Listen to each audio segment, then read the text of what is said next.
protective styles like a braid, what it does is it's really heavy on your hair.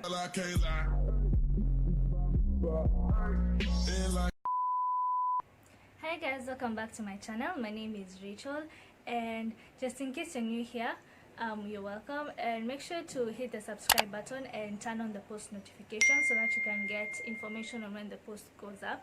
So today we're going to be talking about how exactly the science of growing your hair and how your hair works, so that you can be able to work around with that, so that our hair can grow, because our bodies are actually human, they're actually beings, so there's science behind this thing. So first of all, let's just say that growing your hair is actually very easy, because unless you have a scientific or you have like a medical problem, your hair is supposed to grow 1/4 of an inch to 2 inches depending on your genetics. For me, it's I think I've stagnated to around 1/2 inch a month, so that's what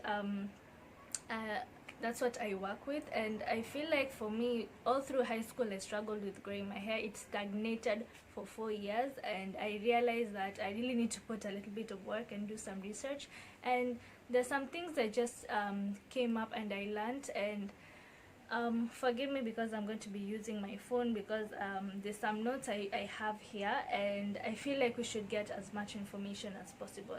The second thing is about shedding. Shedding is actually normal, because according to American Academy of Dermatologists, it's normal to lose around 50 to 100 strands of hair every single day. Yeah. So if you comb your hair and you get a little bit of strands, right, it's normal. So right now, so if it's normal for a hair to grow 1/2 inch and it's normal for it to shed, so why isn't my hair growing? Because that's a question that we ask ourselves so much. And if you do perms, or if you've dyed your hair like me, you do realize after a while you get like a black part, or maybe you have to go do a retouch if you have permed hair. So technically it's not that your hair is not growing, it's just breaking so much. So how do we stop the breakage?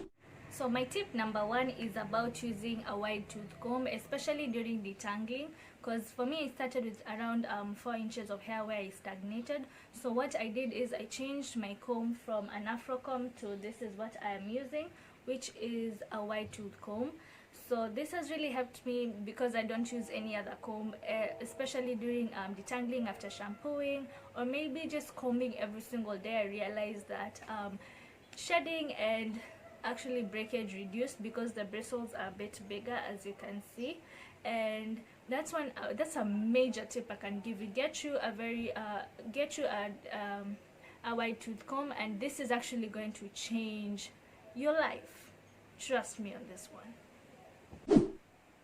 Tip number 2, what are you sleeping on? Again, girl, sis, what are you sleeping on?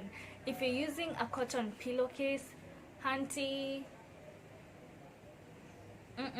you should not be doing that, because cotton actually absorbs moisture from your hair. So if your hair is dry, it means it's going to break. And also cotton has like friction, so as much as you're sleeping and you're tossing and turning, you're going to get your hair breaking. So what I usually do is I use a satin pillowcase, because I don't like satin caps or satin head wraps, because I'm not those kind of people. I'm sorry, I don't do that.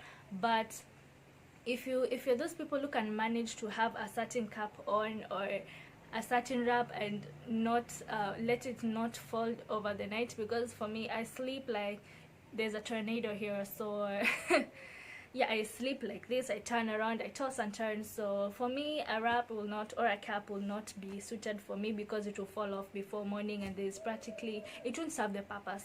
So for me, I use a satin pillowcase, and I got mine from Ferry for like 30 shillings. You can get one from Toy, Kogoya, Gikosh, wherever you go, thrift shopping, that is. And for me, it's changed my hair journey a little bit, because my hair is less dry. That's all I'm gonna say, because for me, I feel like I was losing a lot of moisture in bed, because you sleep a lot.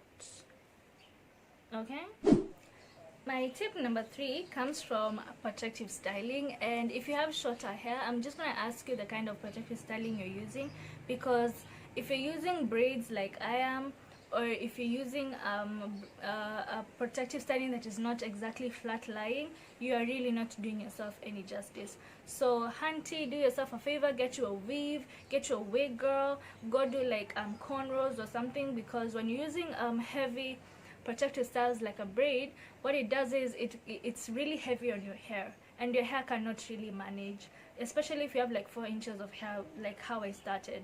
So for me, I have 12 inches, so my hair can manage to have the weight and not break, if you get the logic.